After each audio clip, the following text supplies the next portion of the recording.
Boa, boa noite, pessoal. Espero que estejam todos e todas bem. Estamos aqui para o nosso penúltimo encontro.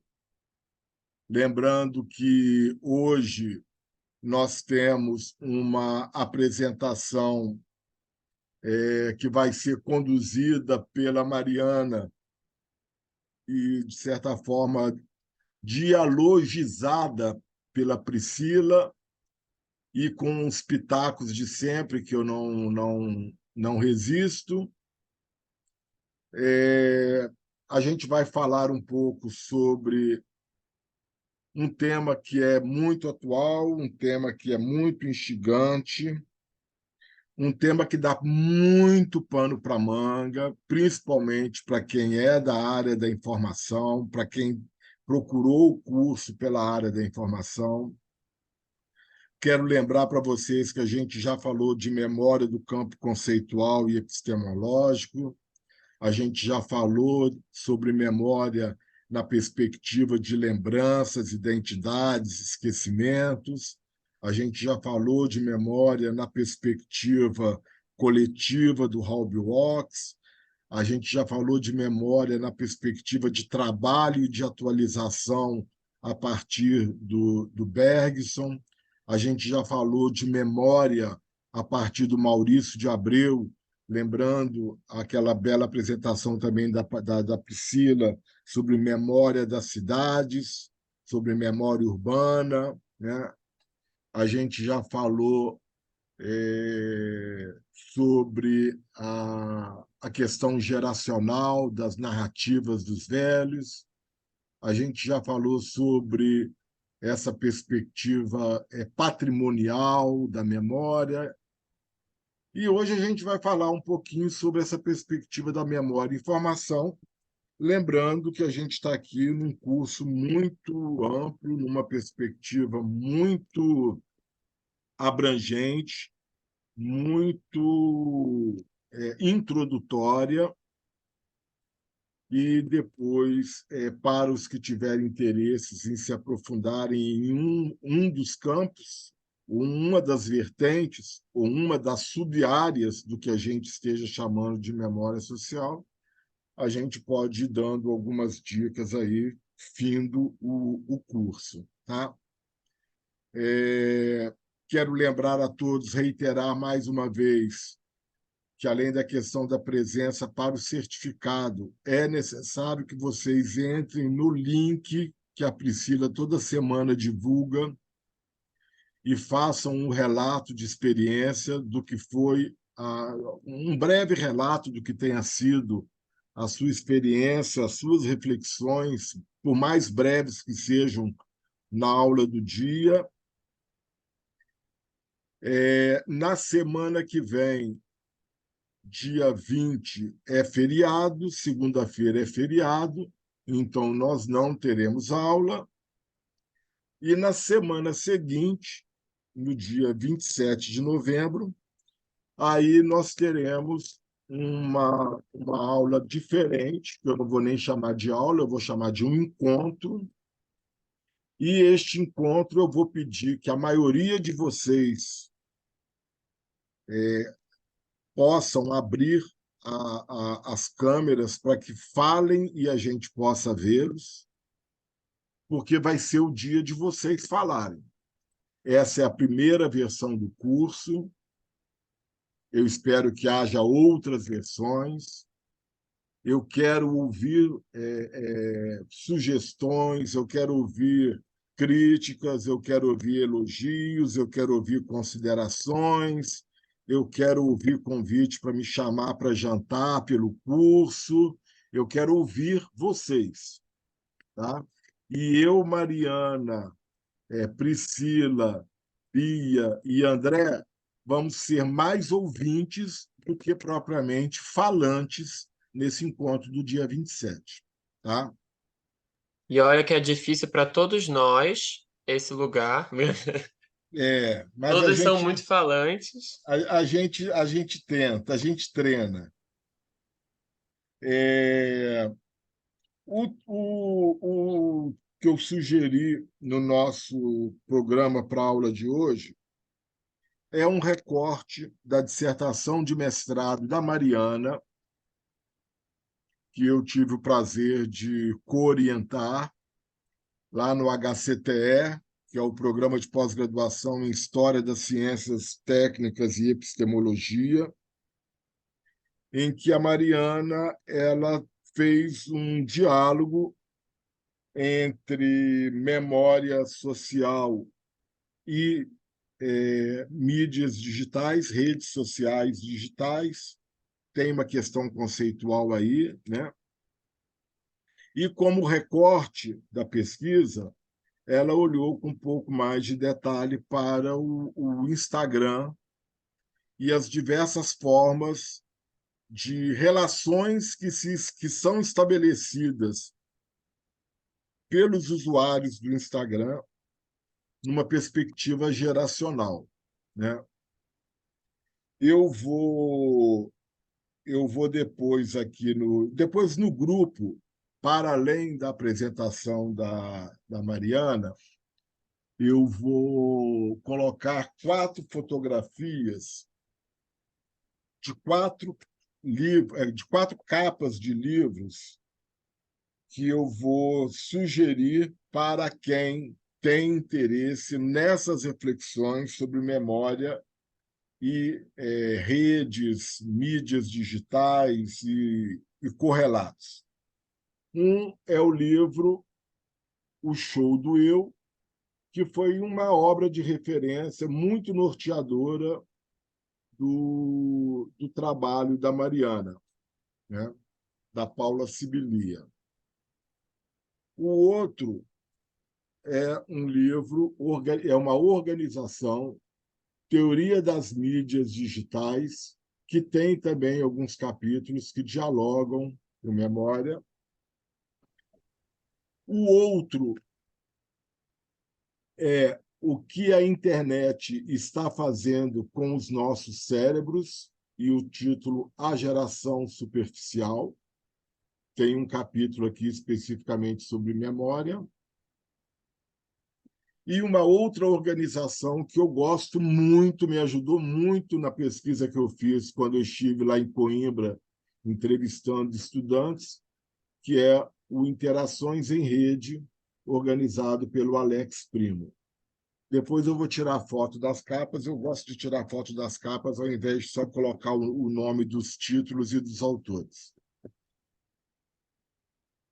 Além disso, tem uma bibliotecazinha virtual para quem se interessar sobre essa relação entre memória e redes, memória e mídias digitais, memória e Facebook, memória e Instagram, memória e sei lá mais o que no âmbito virtual digital.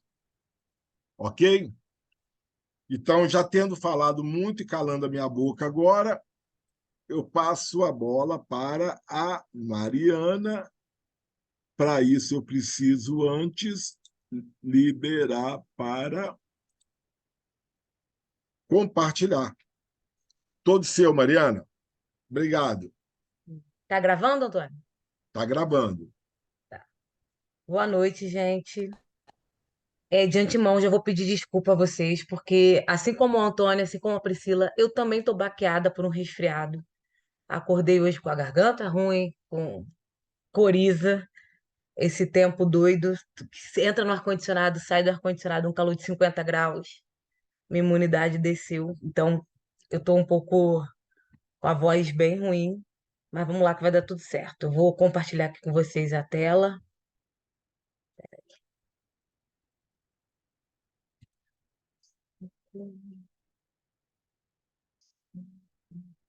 Eu ainda não aprendi como é que faz para poder botar essa tela cheia aqui.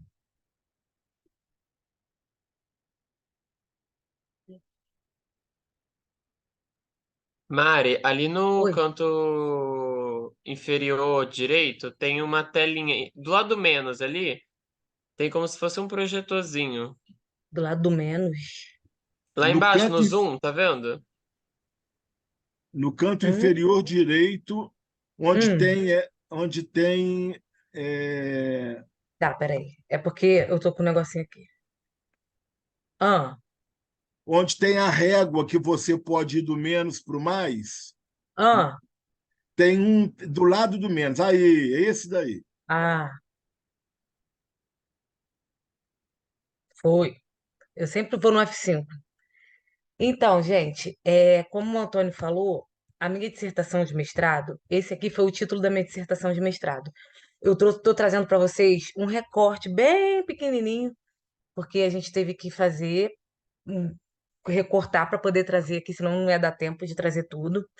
Mas eu fiz uma pesquisa com o título de Museu de Mim, o Instagram e o legado memorialístico.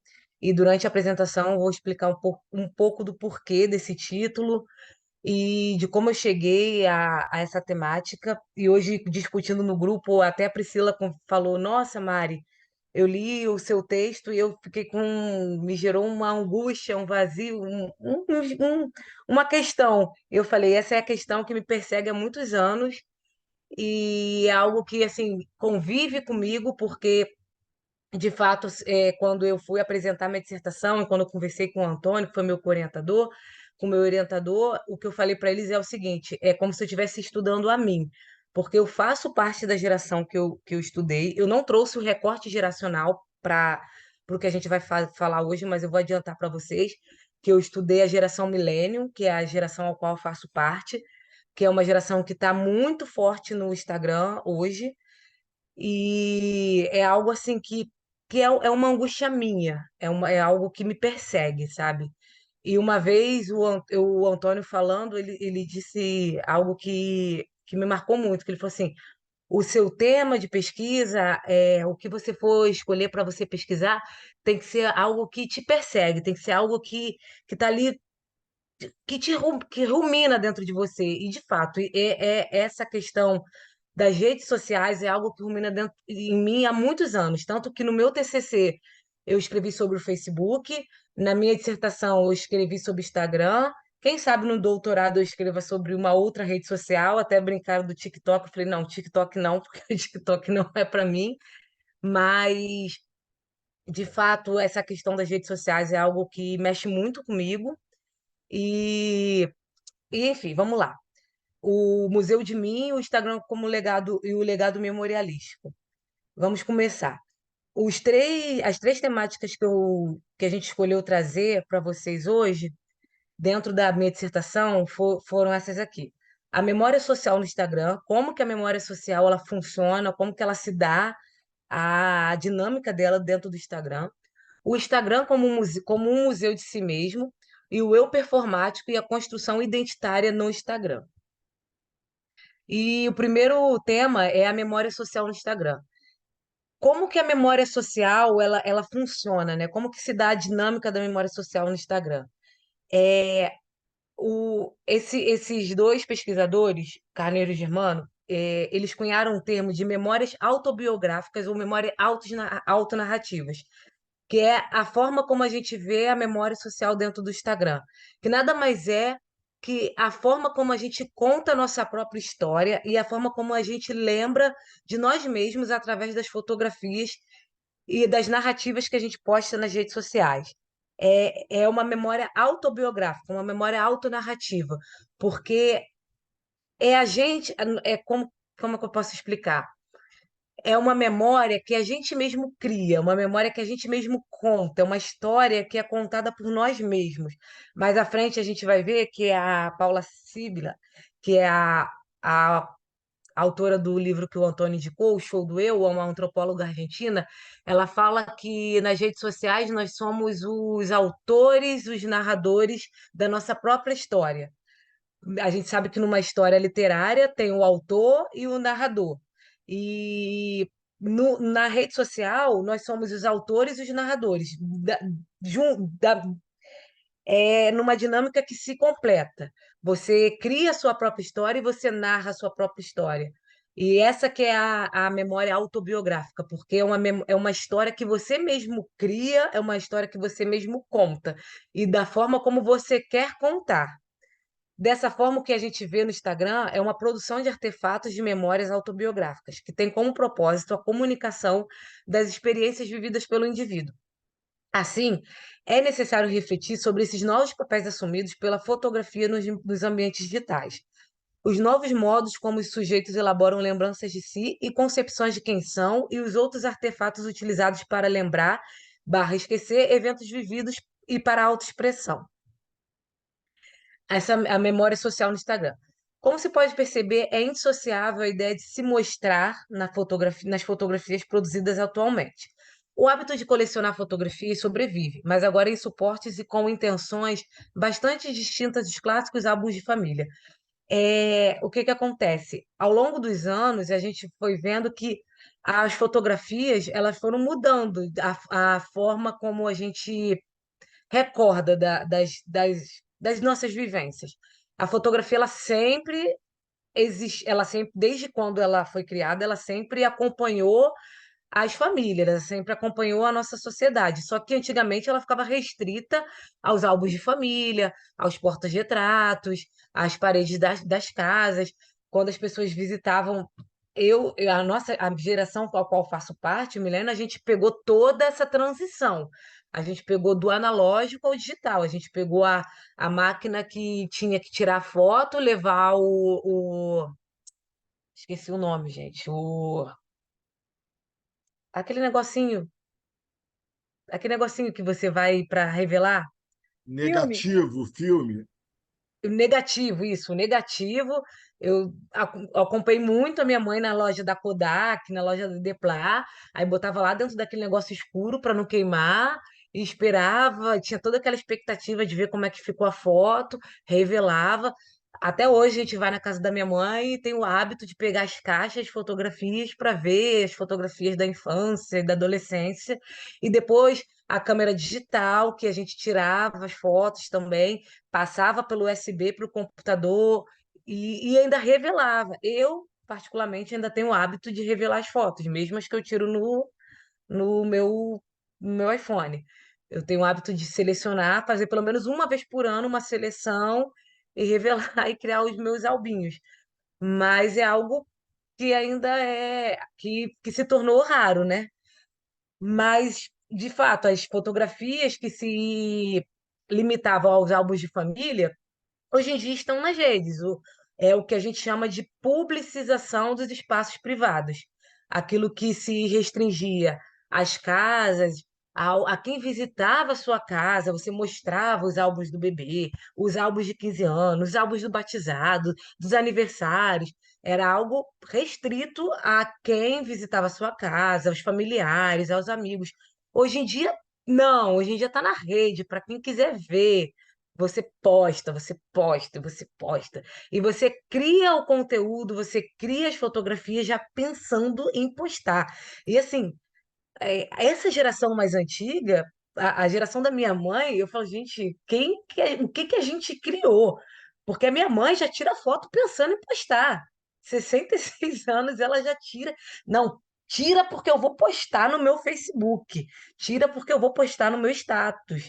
E ela mesmo não se preocupa em revelar mais nada. E não tem cuidado nenhum se vai perder o celular, se vai apagar, se não vai apagar.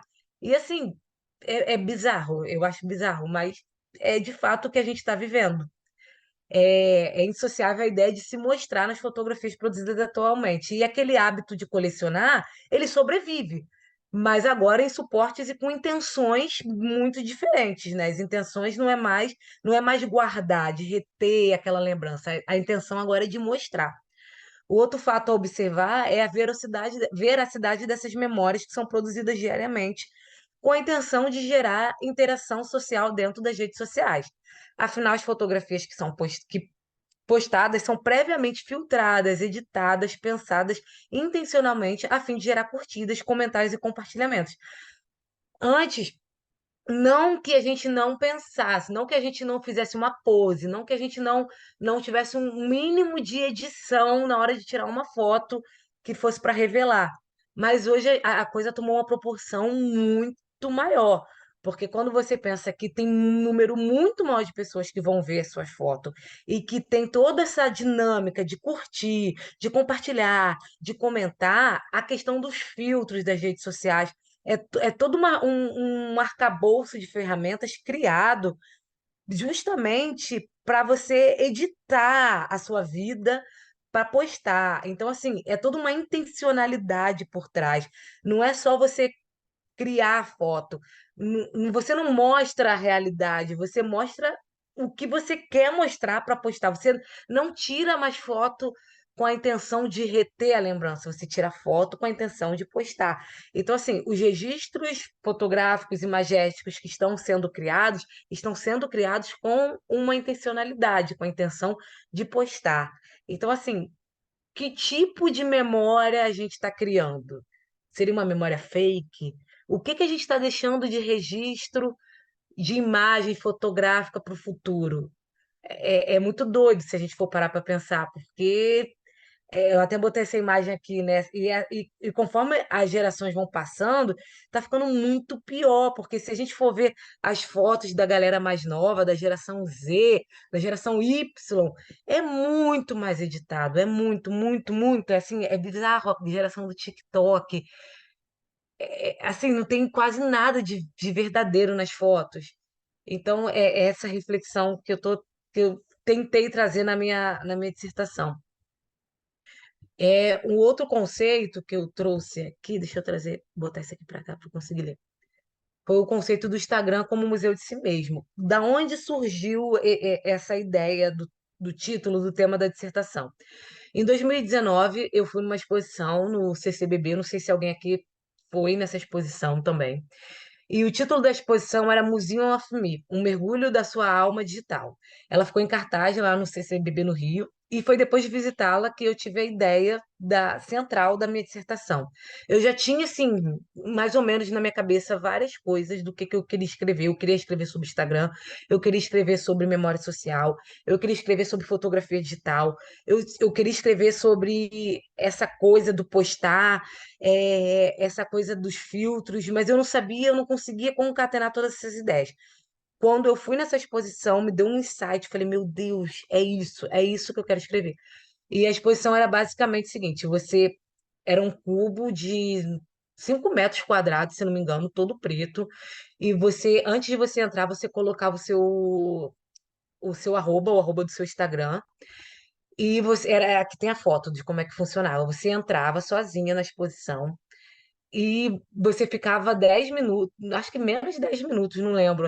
Na minha dissertação está escrito direitinho, mas acho que era entre 5 e 10 minutos lá dentro. E você via de cima até embaixo todos os posts, tudo que você já postou no Instagram, desde o primeiro dia que você entrou no Instagram até aquele dia que você estava ali. E com todas as curtidas, com todos os comentários, assim, fora da ordem. Era literalmente como você se estivesse deparando com um museu da sua própria vida através das suas postagens no Instagram. E eu fiquei assim, meu Deus, foi muito legal, porque era como se você tivesse mesmo, assim, tipo, museu da minha vida. As fotos, as curtidas, os comentários. E você lembrava de gente que você nem falava mais, mas que comentou nas suas fotos, que curtiu suas fotos. Foto muito antiga que você nem lembrava que postou. Muito legal, uma experiência muito maneira. E essa exposição rodou o mundo, de vários países do mundo e fez sucesso.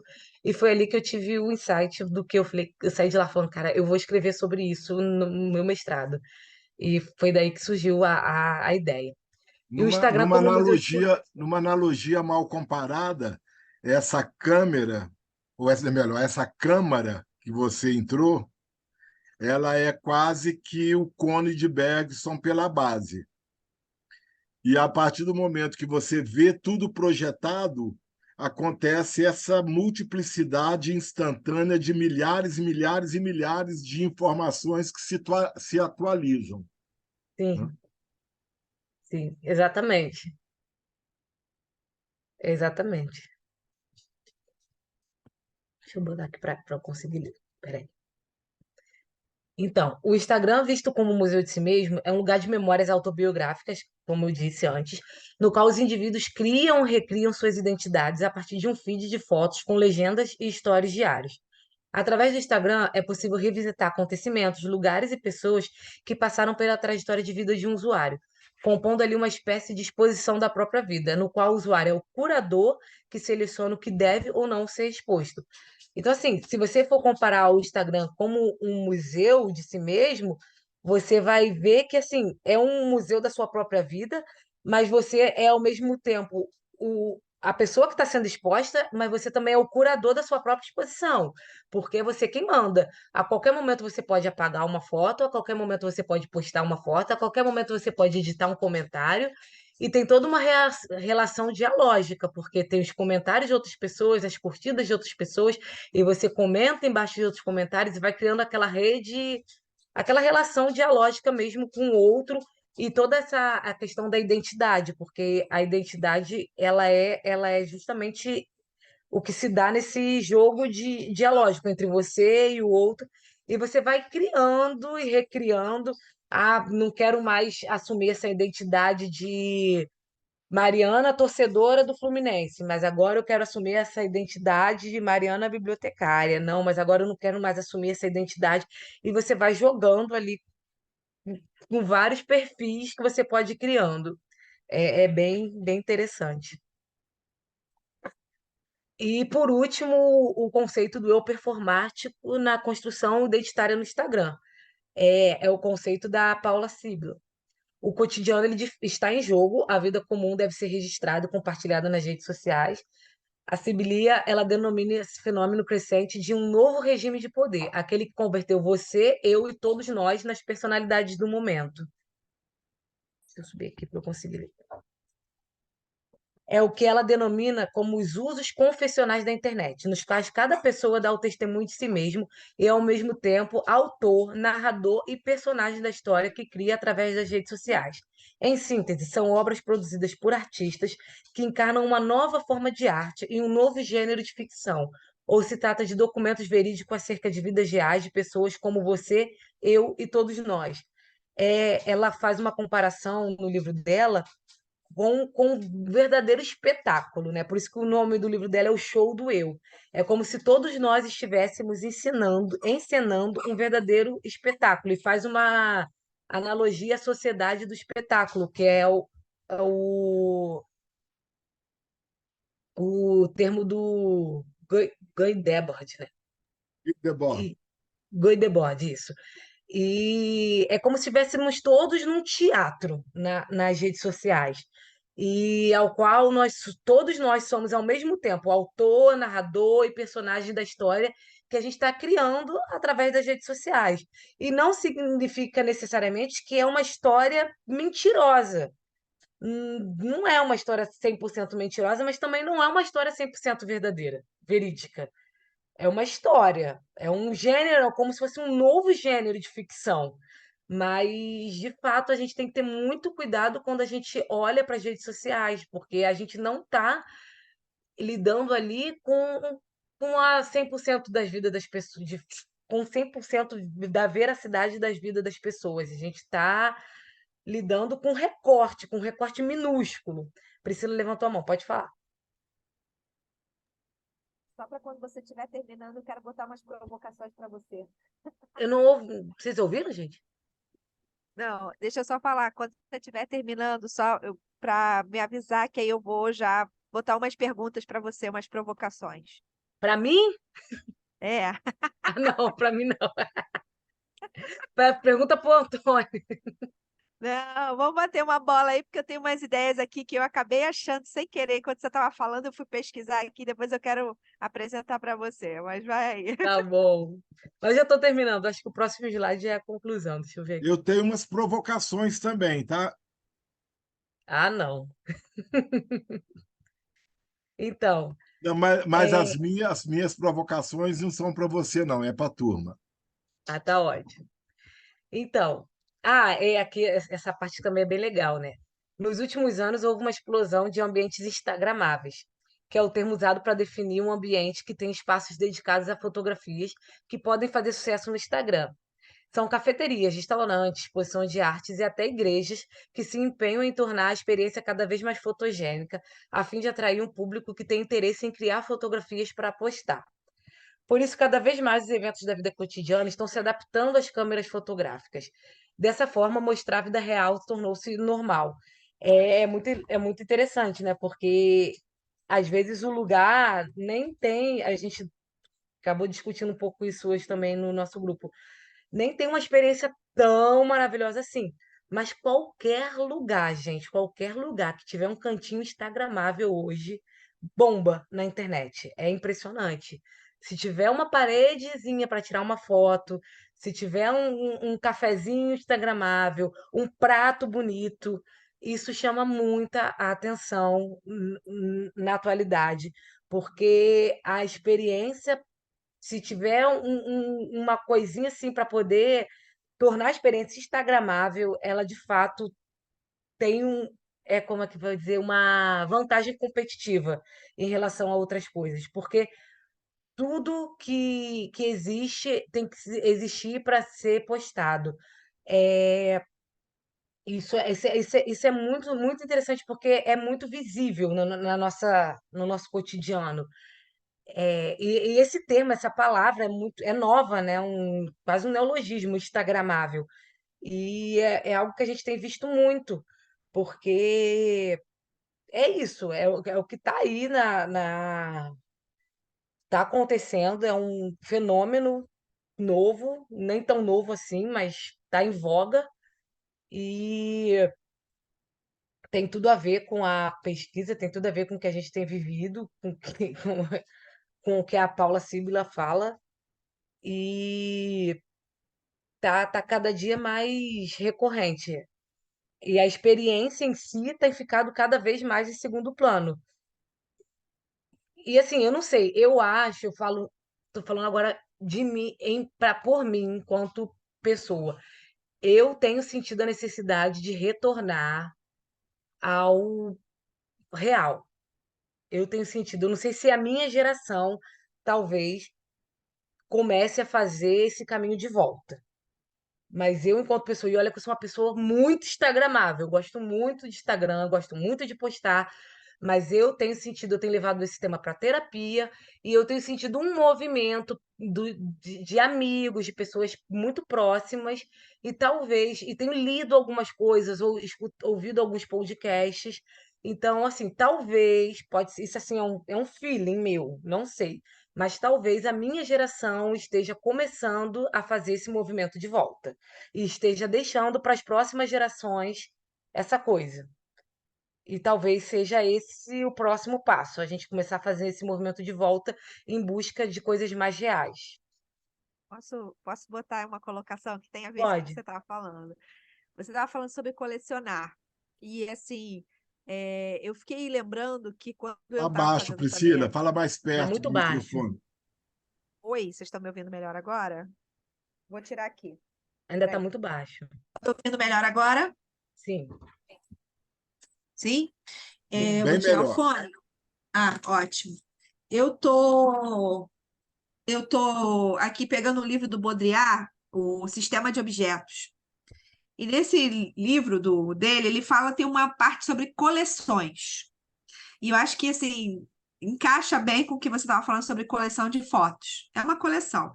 E ele classifica a coleção quando os objetos têm um projeto que aglutina e, acima de tudo, mostra um jogo para relações sociais humanas. Então, quando você coleciona, você está querendo comunicar alguma coisa para alguém sobre si mesmo, tá? Só que não para por aí. Ele vai falando depois, tinha uma parte bem interessante sobre o discurso de si mesmo.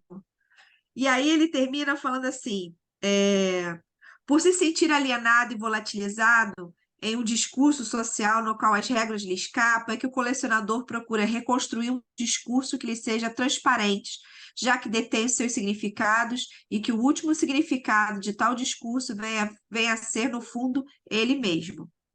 Esta totalização por meio dos objetos traz, portanto, sempre a marca da solidão. Não responde à comunicação. Ele tenta comunicar através dos objetos, ao colecionar todos esses objetos para comunicar alguma coisa para os outros, mas no fim o que sobra é a solidão. E aí ele conclui dizendo: o colecionador tem sempre algo de pobre e de inumano.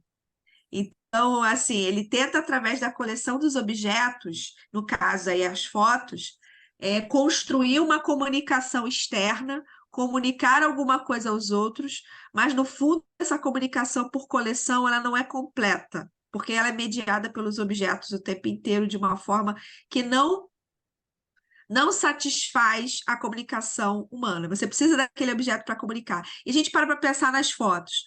A gente se comunica com os nossos amigos como? Ah, ele deu uma curtida na minha foto. Ah, ele fez um comentário. Pô, precisou estar mediado por uma foto que tu postou lá no Instagram para você falar da pessoa, para a pessoa lembrar que você existe. Eu falei com o Antônio que eu estava revoltada, que depois que as pessoas passaram a ter Facebook, e Instagram e etc., ninguém mais lembra do aniversário dos outros. Lembraram do teu aniversário, parabéns. Mas, Obrigada. tipo, é muito difícil as pessoas lembrarem. A gente está o tempo inteiro precisando ter essa exomemória terrível, que não é nem sei se é uma exomemória. E aí fica a provocação que eu te botei lá no começo do texto, né? Sobre, tá, a gente produz essa memória, mas essa memória dificilmente é revisitada. E aí eu fico pensando qual é a função dessa memória. Eu particularmente, eu não revisito. Alguém aqui revisita as fotos antigas que publicou no Instagram? E aí Você eu vou revisita? problematizar em Revisito cima e do eu que a fiz, e Priscila eu acabou de pesquisei. falar. Ao fazer isso, a gente produz memória ou a gente produz registro imagético? Eu tenho o hábito de rever. As minhas Eu fotos também estão na tenho. nuvem, classificadas por data, por evento, por alguma coisa que eu preciso recuperar. E quando eu preciso fazer algum tipo de análise ou post, às vezes as pessoas me perguntam, no evento tal, eu abro minha nuvem, vou lá, tá tudo organizado e vou lá ver. Sem contar as lembranças que o Facebook mostra, né? Minha amiga chama de Fuxico Book. O que a Ô, Cláudia Priscila, tem, o que a uma Cláudia tem é um super álbum de fotografia virtual, digital. digital, mas são Eu álbuns fiz de uma fotografia, que eram muito, quando se tinha impressos, eram muito revisitada. organizados, né? Aí eu Eu tenho, parei fiz de fazer, mas eu ainda tenho muitos álbuns impressos ainda, estou voltando, fazendo igual a colega. Vou voltar a imprimir algumas coisas. Eu fiz questionário na minha pesquisa, né, da dissertação. E duas perguntas que eu fiz foi se as pessoas, uma das perguntas foi se as pessoas encaram o Instagram como uma fonte de memória, como meio de memória, e a maioria foi porque foi recorte geracional. Os millennials responderam que sim, e uma pergunta que eu fiz é se eles tinham o hábito de rever o feed. E, por incrível que pareça, os millennials também tinham o hábito. Então, assim, depende muito da geração. Tem geração que não liga, tem geração que liga, entendeu? O que há de certa forma, Não e só. o que eu vou problematizar, tá? Estou doido para falar, mas eu vou Eu posso só problematizar. concluir, Antônio? Pode, pode. Acho que não sei Acho que se o a Sara próximo. quer falar. Peraí, acho que o próximo. Aqui. Esse aqui. Conclui-se, então, só para terminar, que a Eu vida não banal e lembro. cotidiana. Você tinha falado o anterior, o Ah, slide não, esse aqui. anterior? É. Os modos de ser performático têm se tornado cada vez mais necessários para sobreviver neste novo ambiente. Ou seja, se você estiver querendo sobreviver ali no meio das redes sociais e ter likes e curtidas, você tem que ser performático. O que importa nessas redes sociais não é o que você é, e sim o que você representa. É necessário converter o eu em um show, espetacularizar as próprias vivências. Peraí, deixa eu levantar aqui. É o que Síbula afirma provavelmente cortou no seu livro. Conclui-se, então, que a vida banal e cotidiana tem sido transformada em espetáculo dentro das redes sociais, sobretudo do Instagram, que é uma rede social toda voltada para a fotografia. Isso tem gerado transformações significativas nas artes, sociologia e psicologia. São novos comportamentos frente a esses espaços que devem ser analisados, pois trarão consequências históricas na forma como a sociedade se enxerga e enxerga o outro. É isso. Obrigado. Obrigado, Mariana. Nada. Antes de passar para o pessoal, Priscila quer fazer mais algum comentário? Só isso mesmo. Deixei tudo no combo para falar de uma vez só. Tá. Então, antes de passar a palavra para o pessoal, quero problematizar algumas questões. Quando a gente vai falar sobre mudanças tecnológicas que levam a mudanças comportamentais, que por sua vez levam a mudanças subjetivas, tá? Quando a gente vai pensar nessa perspectiva, o primeiro convite que eu quero fazer a vocês é o da gente pensar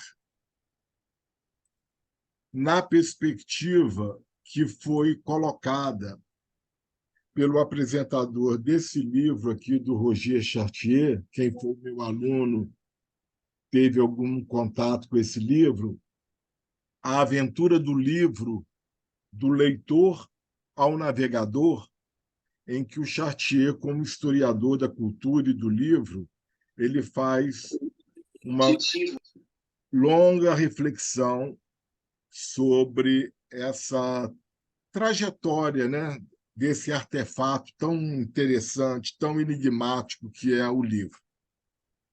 Eu não vou falar sobre o livro, mas eu vou falar sobre duas linhas que estão na contracapa desse livro.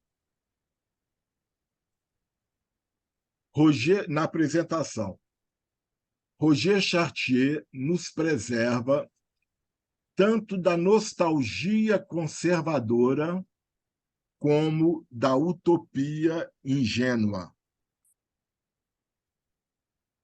Então, é uma dica que eu quero sugerir. Quando a gente vai falar sobre tecnologia, quando a gente vai falar sobre novos padrões culturais, tenhamos cuidado para não ficarmos reféns de um lugar binário que nos coloca ou do lado da nostalgia conservadora ou no extremo oposto da utopia ingênua. Qual seria, nesse tópico que a gente está discutindo, qual seria a nostalgia conservadora?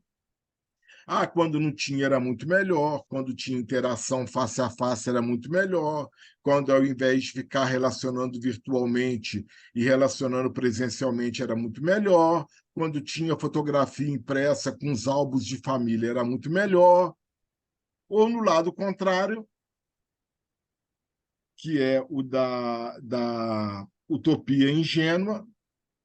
Aqui agora é tudo melhor, porque agora está tudo na nuvem, eu posso tirar 500 mil fotos, antes era muito mais precário, antes era muito mais caro, ou seja, existem realidades em ambos os lados, existem características em ambos os lados, e períodos históricos carregam elementos do período anterior, mas, ao mesmo tempo, readequa, reformula outros elementos que, de certa forma, conduzirão a sociedades posteriores, né? E aí, por isso, eu vou colocar aqui no chat, entre aspas, e vou ler. É discutível se foi a mão humana que criou o cérebro humano,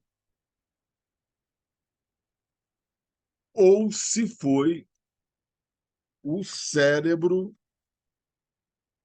que criou a mão. Certamente, a ligação é íntima e recíproca. Isso é do filósofo Whitehead.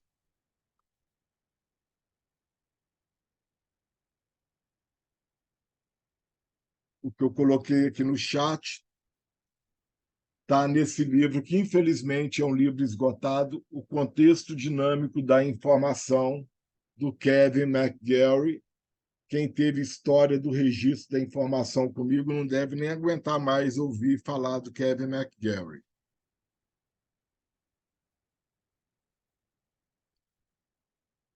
Esse excerto aí que eu coloquei, de um filósofo, ele é provocativo. E aí eu queria ver se alguém me diria o que está entendendo sobre isso, o que tem entendido sobre isso e o que isso tem a ver com o que a gente está discutindo aqui hoje sobre memória e informação.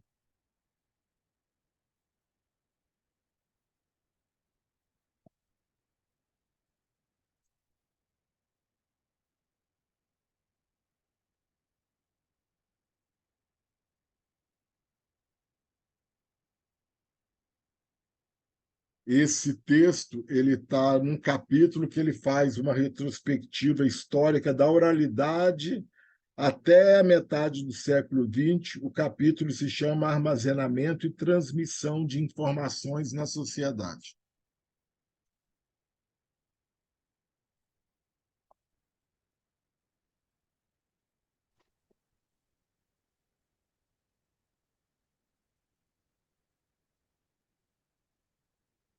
Ele está dizendo que a mão humana ela é a construtora e ela é, aí, no caso, a metáfora da ferramenta. A mão humana que permite que o ser humano, lá na antiguidade, comece a coletar, comece a construir armas, comece a plantar, comece a fazer as coisas, comece a fabricar determinados rudimentos, determinadas ferramentas, que vão paulatinamente retirando essa espécie de uma determinada condição e possibilitando que ela vá trilhando uma longa jornada até chegarmos ao que somos. Então, o que ele está dizendo é o seguinte: a ferramenta, a técnica, a tecnologia possibilitou a existência do Homo sapiens sapiens. A técnica, o artefato, nos tirou da condição de animais que são totalmente dependentes das condições imediatas que lhes são fornecidas pela natureza. Nós transformamos o mundo material. Só que tem uma questão. Uma vez criada a técnica, o homem como criador da técnica, a partir do desenvolvimento da técnica e da reprodutibilidade e avanço da técnica ao longo de gerações, esse aparato tecnológico começa também a atuar no cognitivo desse ser humano. E aí a técnica também vai, de certa forma, se tornando criadora da criatura hominídeo. Então, há uma relação muito estreita entre técnica e subjetividade, entre técnica e aparato cognitivo sensorial. Por isso que ela está dizendo, por isso que ele está dizendo aí, se é difícil, é discutível a gente dizer se Tostines vende mais porque é fresquinho ou é fresquinho porque vende mais. É a questão da técnica com o aparato cognitivo e as nossas subjetividades. Nós criamos as nossas ferramentas, mas uma vez criadas, essas ferramentas também interferem na nossa existência, interferem na nossa forma de ver o mundo e de ver a nós mesmos. Tá? Tá claro isso, gente? Tá todo mundo tão quieto e tem tanta gente saindo aqui que eu acho que eu devo tá viajando. Tá claro, pessoal?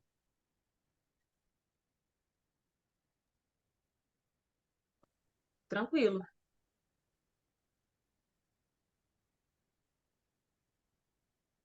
Tá.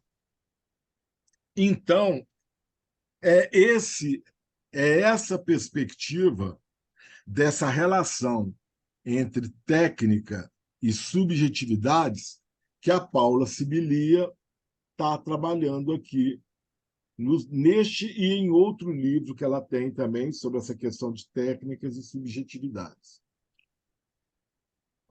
O eu performático a que a Mariana se referiu tem a ver diretamente com construção identitária.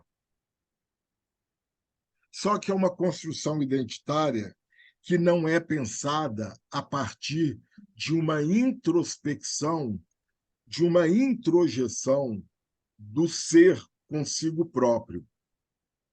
É uma identidade que vai sendo construída a partir de uma perspectiva relacional, pública, intencional e, de certa forma, pautada numa representação.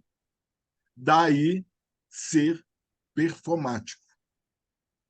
Um livro que antecede muito toda essa discussão de redes sociais, digitais, que é o do Goffman, a representação do eu na vida cotidiana é uma boa dica para quem quiser pensar nisso, nessa perspectiva de como, nessa construção identitária performática, não basta ser, é preciso parecer ser e é preciso mostrar que se é. Mas cuidado, isso foi potencializado com as mídias sociais digitais.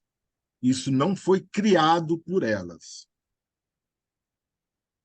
As revistas que estampavam celebridades, a vida de celebridades, a indústria cinematográfica de Hollywood, tudo isso antecede muito e já trabalhava com essa questão performática do eu, do sujeito, que aí dá origem ao livro a obra que a Mariana mencionou aqui, que é a Sociedade do Espetáculo.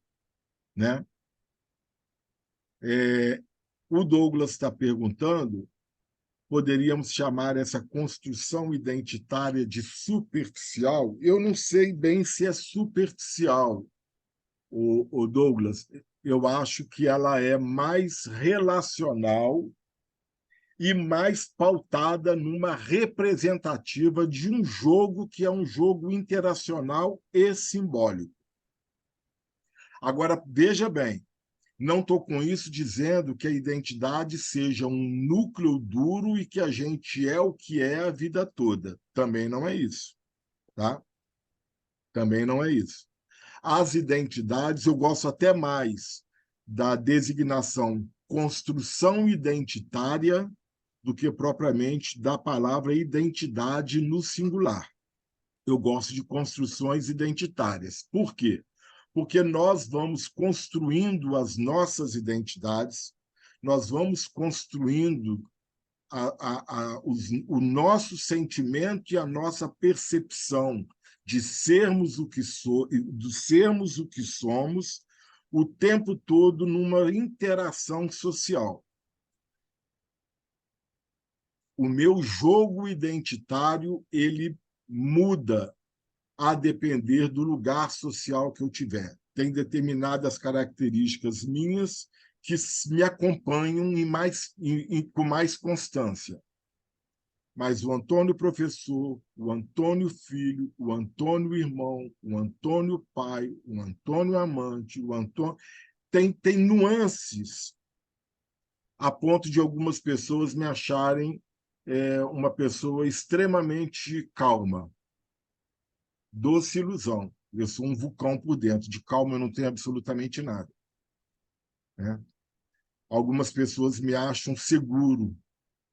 na minha performance e na minha representação, muitas vezes eu externalizo por uma performance de segurança um cagaço da porra numa situação que eu estou tendo que fazer uma apresentação em público, por exemplo, né? Então, o Douglas, eu não sei se seria superficial ou se seria fluida. Talvez a palavra fluida seria melhor. Na palavra superficial do Douglas, eu vou aproveitar a deixa e vou falar do que esse cara está dizendo aqui nesse livro, A Geração Superficial. Não é superficial no sentido de raso, no sentido negativo, não. É no sentido de não aprofundado. O que é isso? Na parte que ele está tratando de memória, ele vai mostrar como, pelo digital e pelos tweets, pela necessidade característica do digital, ser rápido, ser objetivo, textos curtos, pequenos tweets, vídeos no TikTok curtos. Isso vai, de certa forma, moldando o comportamento, mas na perspectiva desse autor, vai afetando também organicamente, porque o nosso cérebro e a nossa memória age, atua e se organiza pelo que a neurologia já nos ensinou, pelo que a biologia já nos ensinou, que são as sinapses.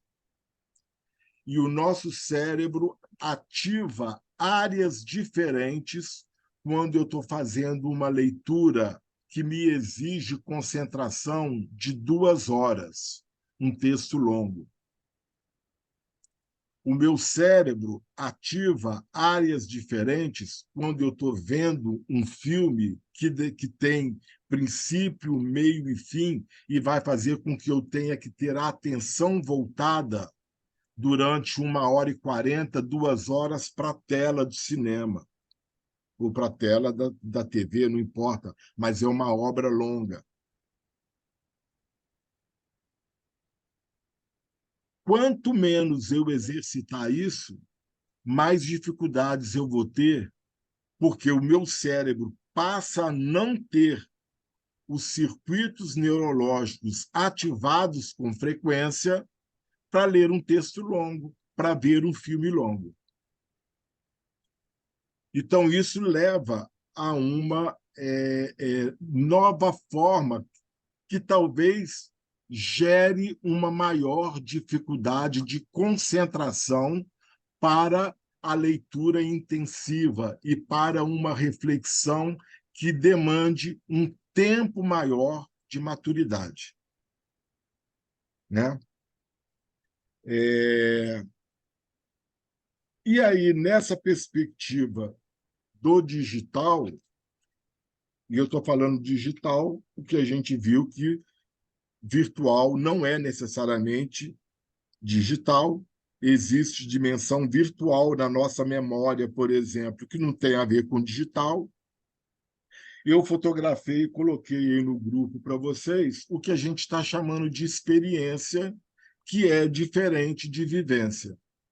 Nós somos uma sociedade, nós fazemos parte de uma sociedade em que, como estamos o tempo todo sendo demandados e continuamente demandados por coisas múltiplas e simultâneas, veja bem, múltiplas e simultâneas, nós pouco experienciamos, nós mais vivenciamos. Porque para experienciar tem que ter tempo de viver, tem que ter tempo de sentir, tem que ter tempo de olhar. Vou parafrasear Fernando Pessoa, que em algum momento ele colocou que sentir é estar distraído. Para experienciar, é preciso escutar, é preciso ter mais devagar, é preciso olhar detalhes, é preciso fazer o que a gente faz em algumas poucas situações. E aí, nesse sentido, experiência é bastante diferente de vivência. Muitas vezes, quando eu quero... Não é sempre que eu posso. Quando eu quero degustar alguma coisa, pode ser física ou metaforicamente, eu passei a tirar o som de alarme do meu celular. Eu não quero ser chamado. Eu não quero ser despertado daquilo que eu estou me propondo a fazer, né? Leitura, então, aí que eu desligo o bicho mesmo, que eu não quero. E, por final, quando o Alessandro fala sobre a questão das pinturas dos reis, já havia essa construção? Beleza, Alessandro. Vou trazer mais um livrinho aqui da nossa biblioteca. Um livro do Peter Burke, que é um historiador que tem aquela famosa obra Uma História Social do Conhecimento. Tem o volume 1, que é de Gutenberg a Diderot, da imprensa até o iluminismo, e o volume 2, da enciclopédia, iluminismo até a internet. E aqui, testemunho ocular, o Peter Burke faz uma retrospectiva histórica dessa utilização constante da imagem pré-fotográfica e fotográfica como produtora de sentidos e, consequentemente, de memórias. Toda forma imagética ela é feita para dar uma carga de representação, criar determinados sentidos e, a partir desses determinados sentidos, colocar-se para gerações posteriores com uma determinada representação. Consequentemente, é um efeito de memória, né? Então, isso também não é invenção de mídia, nem de Facebook ou Instagram. O que é muito importante a gente perceber em tudo isso que a gente está discutindo, gente, é que essas questões elas têm que ser abordadas numa perspectiva sócio-histórica, para não ficar nem com o discurso ufanista dos ingênuos e nem com discursos saudosistas dos que não entendem que o tempo muda, as inovações surgem, as técnicas mudam, para alguns fica melhor, para outros fica pior, de umas a gente abre mão, outras a gente permanece e cada um vai adequando. Mas da aula de hoje, talvez o mais importante seja a epígrafe. Essa relação entre mão e o cérebro. O que a mão, o que a nossa mão, o que a tecnologia faz com o nosso cérebro. Porque realmente a relação, indiscutivelmente, a relação é próxima e simbiótica. As tecnologias moldam a nossa forma de pensar e ver o mundo. De certa forma, elas deixam de ser criaturas e passam também a ser criadoras de formas específicas das sociedades, dos seres verem a si próprios. E aí, tudo que vem a reboque dessas mudanças, com TikToks, com imagens deformadas, com ditaduras de corpo, com filtros e mais filtros para que a memória, para que a imagem não corresponda à realidade, do fato de eu estar o tempo todo tornando a minha rotina algo que é tão digno de se tornar público, né? E fazendo uma inversão do que era o antigo diário. O diário lá do século XVIII, século XIX, aquela expressão da intimidade, aquela expressão do desvelar minha alma para mim mesmo a partir da escrita. A rede social digital ela é o contrário, ela é a externalização da minha intimidade, ou pelo menos de uma intimidade que eu quero representar, né? E para terminar, eu faço uma dupla citação que está aqui no livro da Paula Sibilia também, uma é da Clarice Lispector.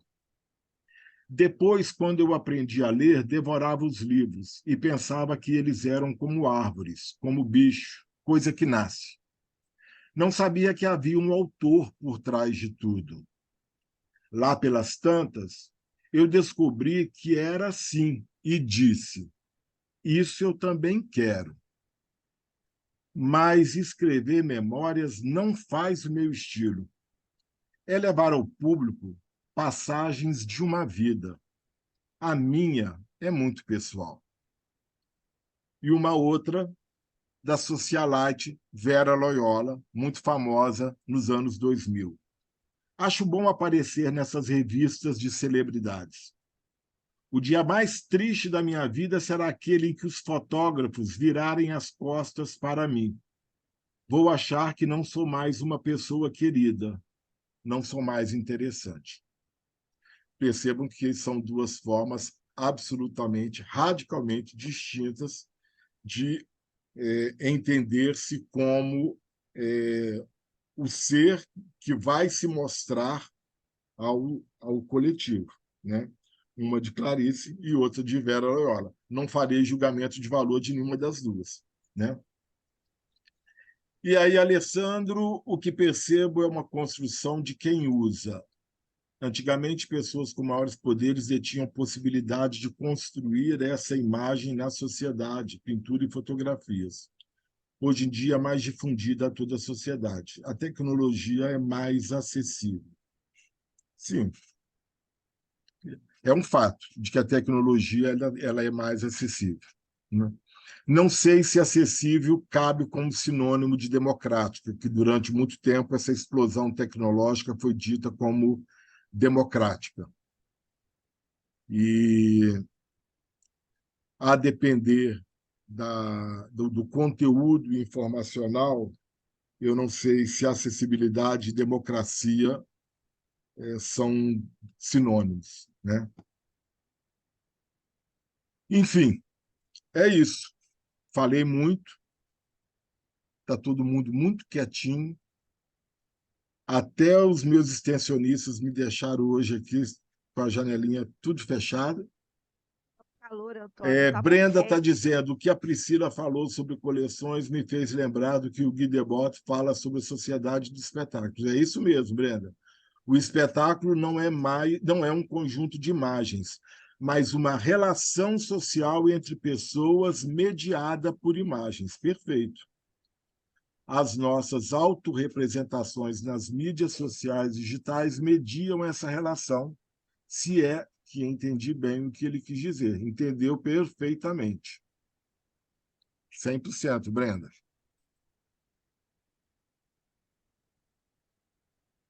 Legal, pessoal?